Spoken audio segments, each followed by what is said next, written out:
नमस्कार, मी प्रशांत चोळेकर. आपण कोल्हापूर महानगरपालिकेच्या KMT बसमध्ये आहोत.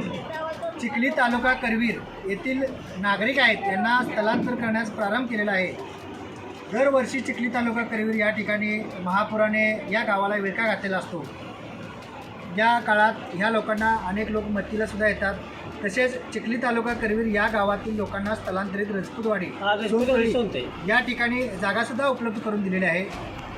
तसेच जागा उपलब्ध करून दिली असली तरीसुद्धा यावेळी अचानक पाऊस आला कारणाने त्यांच्या गावात महापुराने किंवा पाणी गावात जास्त तुंबल्याने येथील लोकांना नागरिकांना स्थलांतर केलेलं आहे. आपण बघू शकता लहान मुलांच्यापासून अनेक वयोवृद्ध लोकसुद्धा आहेत, हे स्थलांतर होत आहेत. कोल्हापुरात त्यांना सुरक्षित ठिकाणी स्थलांतर केले जात आहेत. आपल्यासोबत एक चिखलीचे रहिवासी आहेत, ते आपल्यासोबत बोलणार आहेत. काय सांगाल, रात्री किती वाजता पाणी आलं आणि तुम्ही आता आलात तर तुमच्या गोठ्यात असणारी जनावरं त्यांची अवस्था काय आहे?